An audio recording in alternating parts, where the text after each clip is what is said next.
about to leave, already packing. Come with me, I'm not really asking. We'll get away to a place where we don't know. About to see the world in action, what we can be, life with no distractions. We'll get away, this is what we waited for. Take my hand, we'll make it somehow. We can't miss out. I'm done living life with the lights out. Die with my own doubts. Be free with me. Let's be free with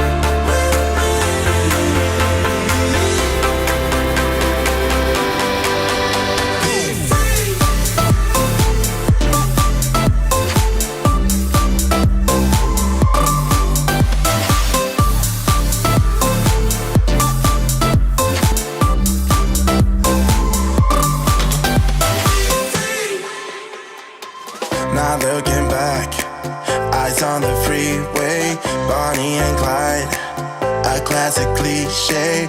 We're on the run, this is what we waited for. Take my hand, we'll make it somehow. We can't miss out. I'm done living life with the lights out. Die with my own doubts. Be free.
Good evening, everybody. John here from Tutor to You. Welcome you along to our latest study live stream for GCSE History, continuing our series of sessions on the Weimar Republic. And tonight we're looking specifically at how Hitler became Chancellor in 1933. Ironically, in the week that the Federal Republic of Germany are about to see their first new Chancellor in 15, 16 years. So a little bit of good timing there. Welcome to everybody who's joining us live. Just look at my little clock down here. Nice to see some of you here live with us. We're looking forward to seeing your responses and ideas as we do our activities over the next 30 minutes or so. If you're watching on replay, on backup, then you of course can pause the video where you see fit and take your time over the questions. Massive warm welcome as ever to our experts here in the field of the Weimar Republic. Duncan in the middle of the screen and Rocky on the right hand side. Good evening both. Hello. Yeah. Good to see you. Good to see you. Okay, I think we might be ready to get cracking. Shall I hand you over? Yeah, absolutely. Okay, here we go. Okay, evening everyone. So obviously previously we've looked at the Munich Putsch and the evolution of the Nazi Party. So we're basically looking at the growth of the Nazis now from 29 up to 33 and the reasons as to why Hitler became Chancellor. So some like longer term, medium term causes and short term causes as well. So first task, 5, 4, 3, 2, 1 is a series of different questions that will appear and you need to find, for instance, if there's, the first question is going to be 5 types of people who supported the Nazis. So you need to find obviously 5 types of people who supported the Nazis, all the way down to 1, and then 1 is a simple date of when Hitler became Chancellor. So you've 2 minutes to answer these questions. If you've got any ideas, then obviously put them in the chat window, and yeah, best of luck. 5, 4, 3, 2, 1. If you put the number before the question that you're answering, that'll let us know which one you're doing it, just in case you're just giving us one of the, or a couple of the ones for the 5 or 4s. Okay.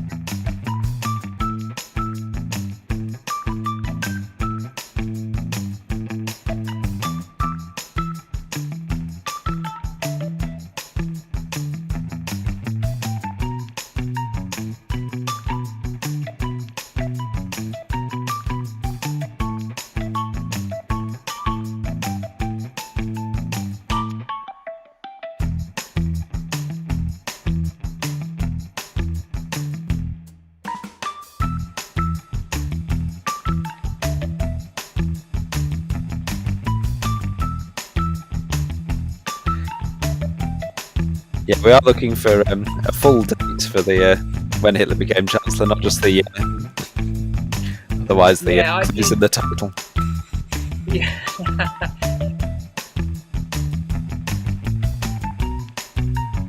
There's a reason as well for why we want this specific date, which I'll explain later.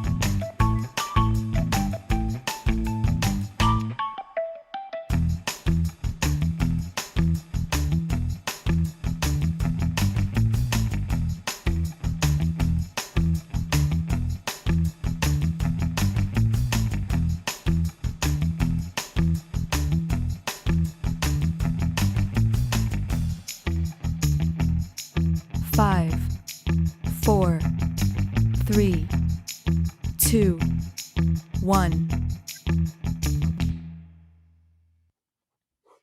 Right, well done. Thank you for those who participated. Some good answers there.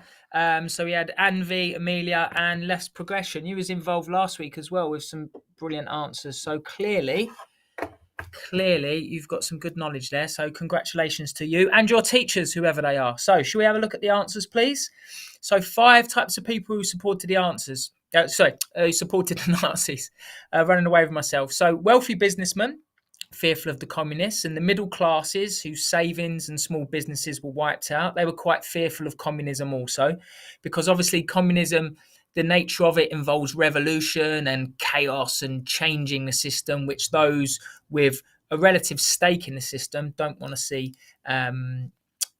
Basically, they don't want to experience those changes and have their status usurped. Many women who like Nazi ideals surrounding traditional family values. Now, that's not to say there weren't many women that sort of embraced Weimar culture and the opportunities during Stresemann's golden years, but many women did prefer those that return to family values. Farmers, and I believe Anvi stated that as well, which is very good. So when we looked at the Bamberg conference and the 28-point and in 1928 the 25-point program being changed, one of the changes where they sort of dropped left-wing values and adopted right-wing values, one of the things they changed is that originally the Nazis said that they would take agricultural land and the state would nationalise it. But by 1928, they changed that. Farmers would keep their land, although they would confiscate land off the Jews.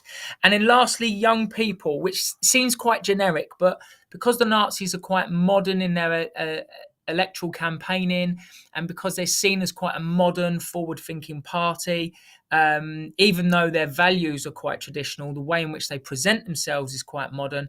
Lots of people enjoyed that sense of excitement and pomp and ceremony. Okay, 4 then, please.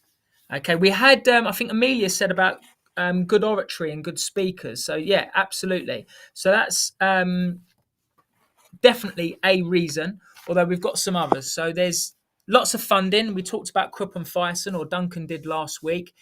And some of that money was invested for Hitler to use a plane during presidential elections where he could hold multiple rallies in a day, known as the Hitler over Germany campaign. Modern technology like the radio helps. this might seem a bit counterintuitive, but using violence actually helped them compete more effectively. They had running battles with the communists. And as I've said here, either through fear or admiration, the Nazis could win votes. And then lastly, there's modern posters that promoted either Hitler. There's a very famous one that says Hitler, our last hope. And there's another one that talks about work and bread. Now, before the Nazis tried to campaign along modern political lines, a lot of their posters were aggressive and violent in nature. So this change in attitude helped win people over. Okay, next one, please.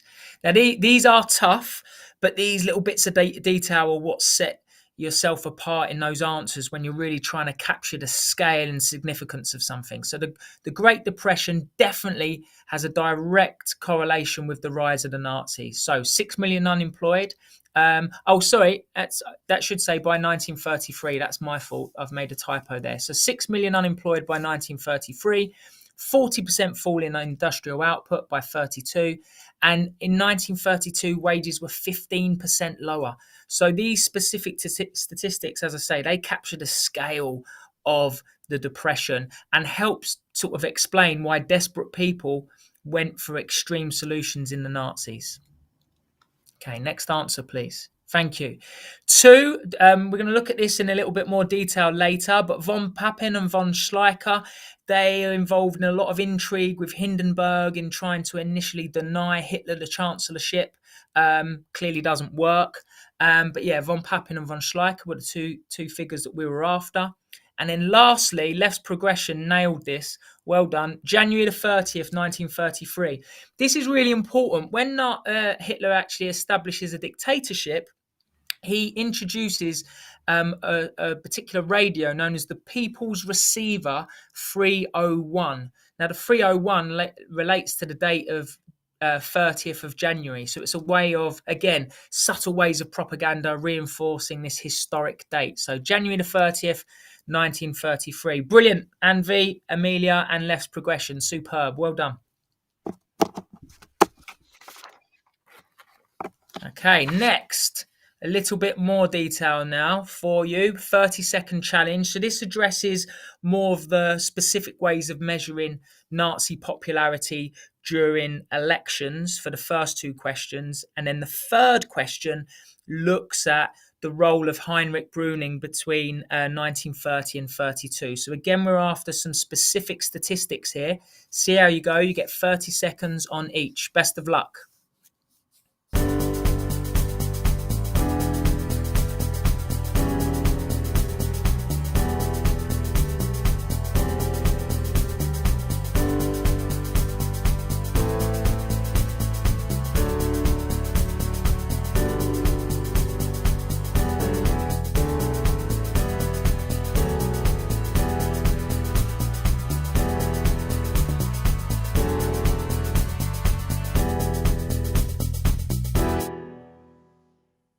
Okay, quite a long question. Probably took you 30 seconds to read the question. Can we have a look at the answers? Great. So, July 32, the Nazis cement themselves as the largest party in the Reichstag. Oh, I saw Left's Progression, 40%. Yeah, close, not far. So 30%, there's 37% initially in July 32. There's another election in November 1932. Obviously, the Nazi popularity declined somewhat, but with a vote of 33%, they are still the most popular party in Germany at this point. Now, Anvi, I think, and Left's Progression, where you're talking about 43%, it might relate a little bit to sort of the March elections of 33 that come later, but we will be covering that next week. But great effort. Okay, next one. Simultaneously then, sort of alongside these Reichstag elections, there are also presidential elections run in 32. If you go back to the Constitution, there was presidential elections every 7 years. So Hindenburg was elected in 25, and then there was another set of presidential elections in 32. So even though Hitler lost both of them and Hindenburg won, how many votes did he win in each election? So we're after a number now to the nearest million. Best of luck.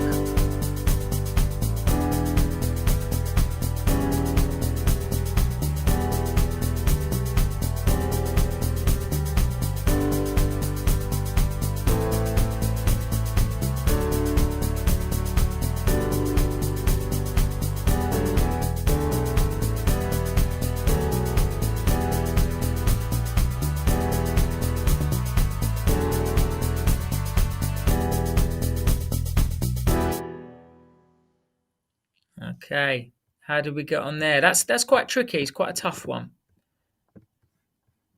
We have.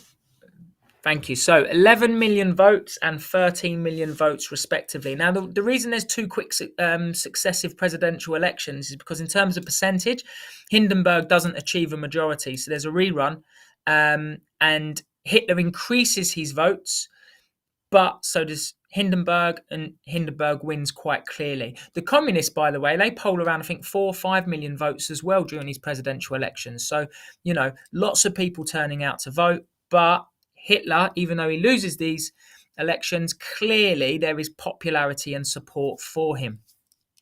Okay, next question. This was tough as well, but I love these specific types of detail because, as I say, they're so important in setting yourself apart from other candidates. So Heinrich Bruning was the Chancellor between 30 and 32. He uses Article 48 a number of times. See if you can remember how many times he uses it between this time period. The reason it's significant is because by using Article 48 consistently, it seems like, democracy's over, really. And this sort of justifies a lot of what Hitler was saying about the need for a strong leader. Okay, 30 seconds. Best of luck.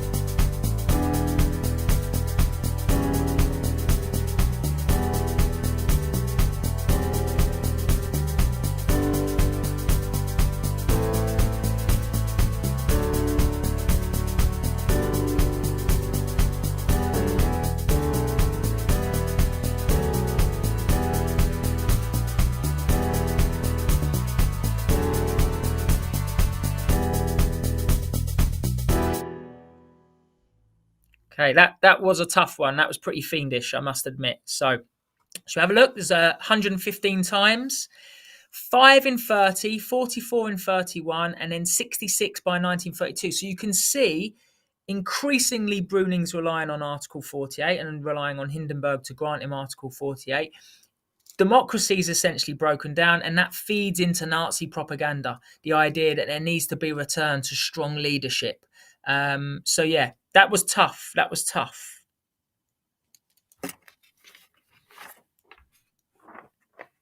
Okay, so we're going to look at a timeline now. So you've got on the left-hand side of your screen, A to F, some key dates in 1932 and 1933. And 1 to 6, you've got some events that occurred in those months and years. And what you need to do is try and put the numbers in the right order. Now, if you're watching live and you're typing in the chat window, to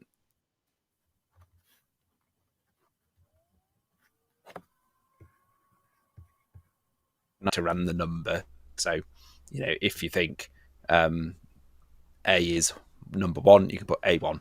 I think there's at least one of them, which I think is pretty clear. The one that happened in 1933. I think that might be pretty. So that one might be a good place to start, even though it's the last one. But see how you get on. We haven't got a timer on this one, so just we'll give you a little bit of time to have a think about it. Have a look.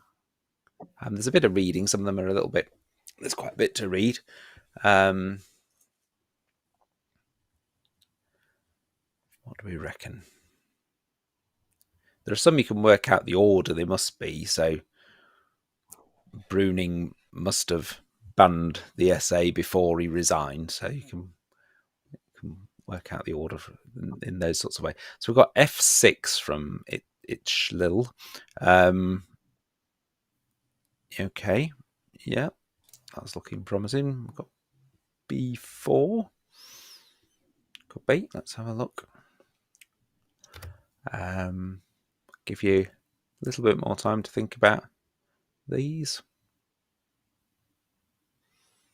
What do you think the first one might be?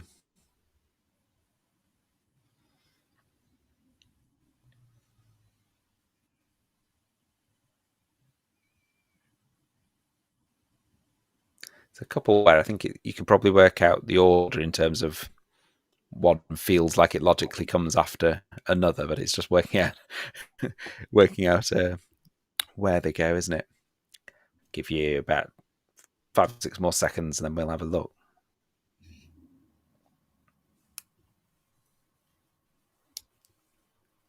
Anvi is saying C2, July 1932.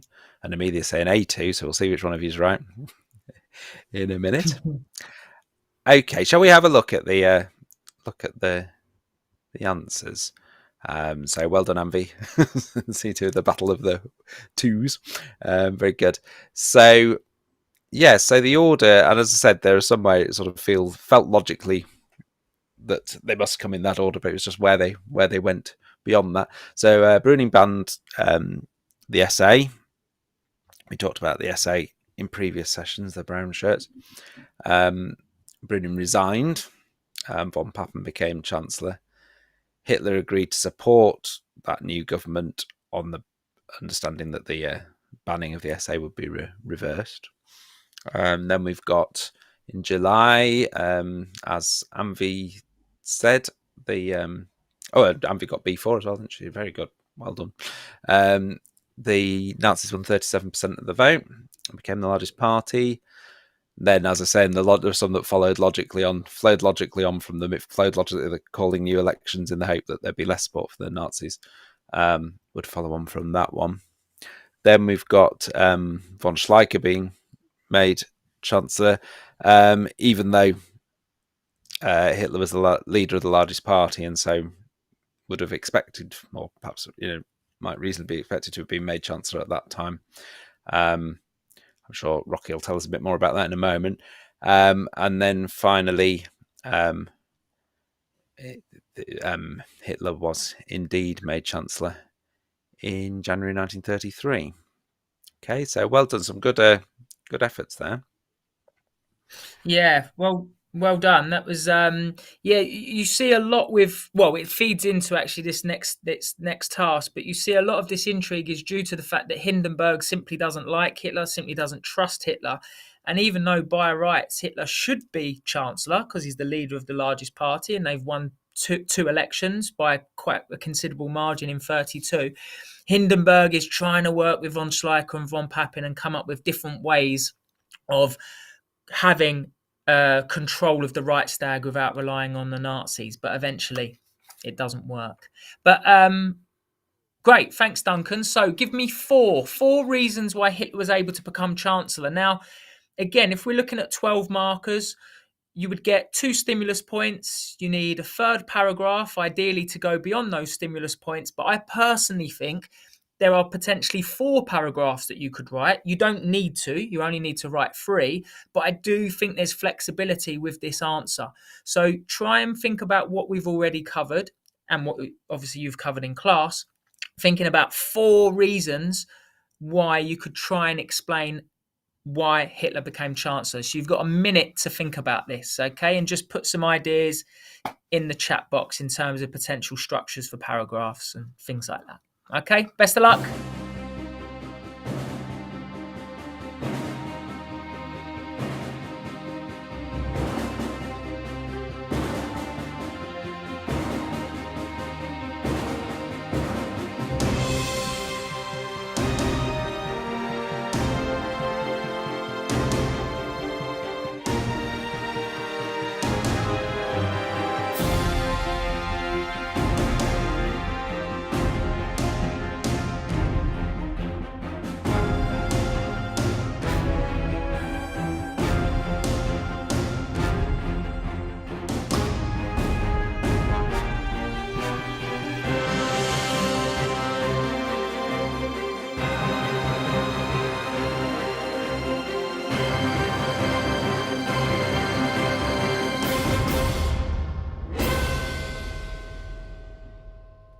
Okay, so a minute still goes quickly, doesn't it? There's but as I say, once we go through the answers, you'll see it's just reinforcing and just applying the information that we've covered so far. So can we have a little look at the answers, please?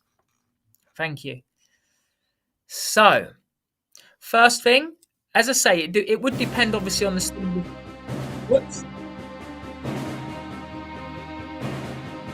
Well, obviously the music's. Oh, I was going to say the music's, dramatic to coincide with these answers because they're clearly that important.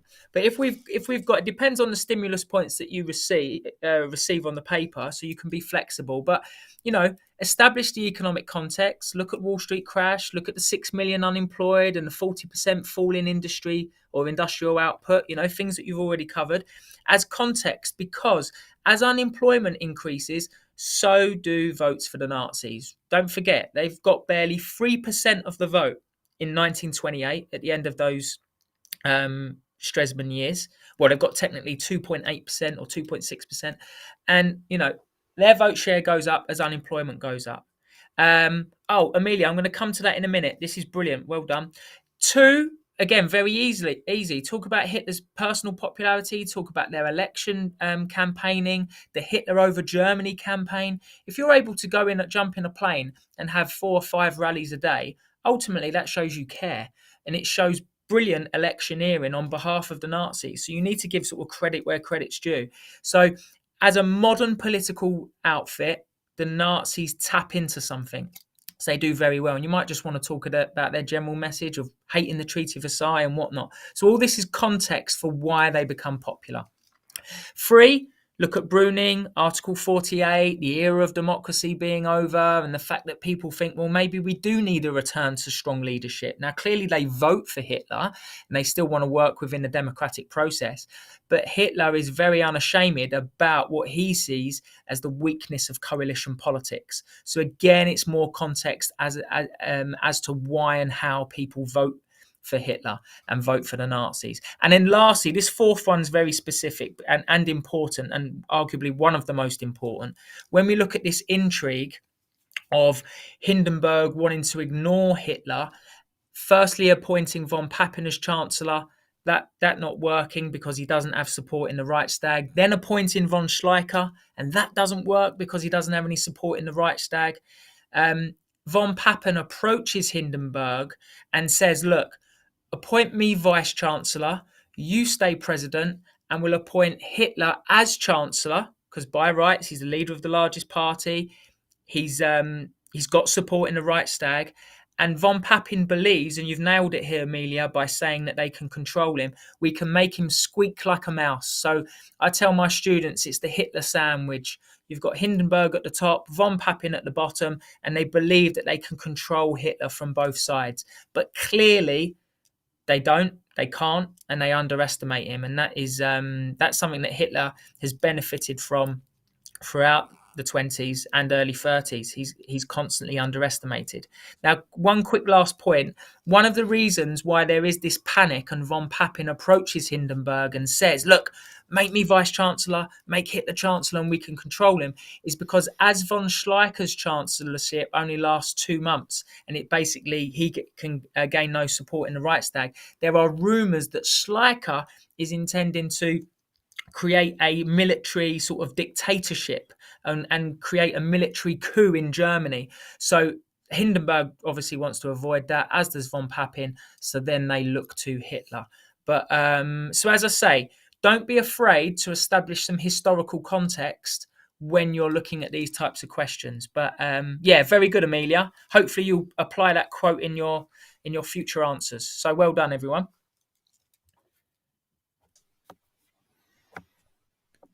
Okay, so I think this is our last activity, and it's a key term activity, really. Some terms, possibly some names that we've talked about today or that you've looked at when considering this topic are going to come up, but I'm a really bad speller, and so I've typed them all wrong with the wrong vowels, or my keyboard puts the wrong vowels in.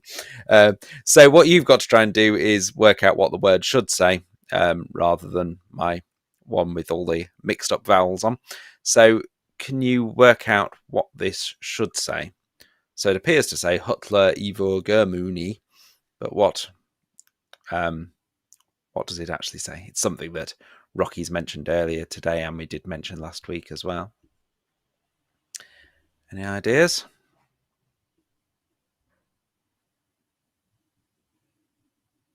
I think the first word's probably easy. And the last one, but thinking about it, shall we have a look? I think this one's all right, isn't it? We know Hitler over Germany, so that was the campaigning in an aeroplane. Yeah. during the election campaigns. Okay, next one. Vin Pepin. This is a person we've talked about just recently.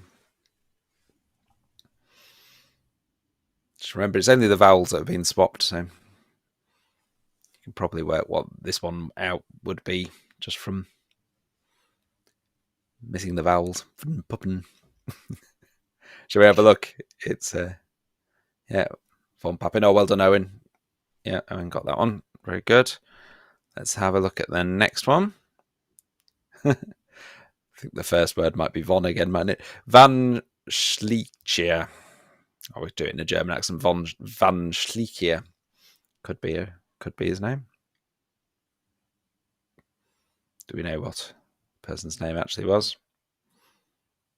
Just talked about him a minute ago. It was, let's have a look. Von Schleicher. Okay, well done. Let's have a look at this one. Okay. Oh gosh, am I going to try and read this one? Lurgost Perti Ando Rokstig.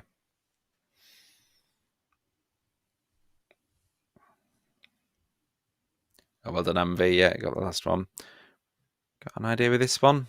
Lurgost Perti Ando Rokstig. So it's not so much a key term as a fact, I suppose, about the Nazis in 1932. Yeah, Left Progression's got that one. Largest party in the Reichstag. Well done. I think this is the last one. Präsident Hindenburg. Amelia got that last one as well. Well done, I know. Präsident Hindenburg. Again, it sounds pretty close to... Just sounds like I'm saying the actual answer in a funny voice, really. Shall we? Yeah, well done, President Hindenburg. Very good. Yeah, no one got that. Less Progression got that. Well done. Okay, I think that was our last one. Just a quick reminder that if we've got lots of study notes and activities and things, if you scan that QR code and go to the TTT website, and there are some really great resources available from there as well. So do check them out, both for this topic and for other topics you might be studying. Okay.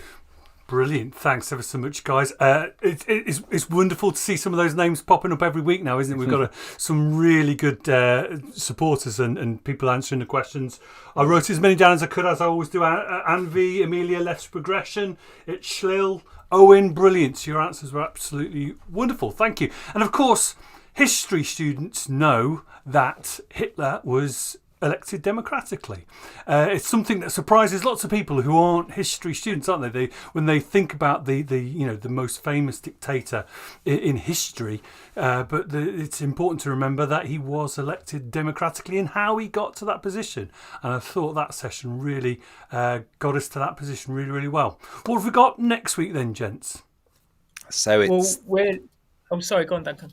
I was just going to say, it's kind of the next stage, really, from being Chancellor to being Führer, and that transformation, really, from, as you say, an elected position to being the dictator of Germany. Absolutely brilliant. Thank you. That's really, really good. Quick reminder to everybody, the slides we've been using tonight are instantly available. As soon as I've pressed the finish button in a second, you'll be able to download those if you want to spend a little bit more time looking through them. And of course, this video will also be available to watch in a few moments as well. Thanks again to all those who took part tonight. Always welcome. Always good to see them. And we look forward to seeing you for one final time before Christmas, I think, isn't it? Just the one last time before Christmas. So. Yeah. Look forward to seeing you next Monday evening. Bye, everybody. Okay. Cheers, guys. Yeah. Bye.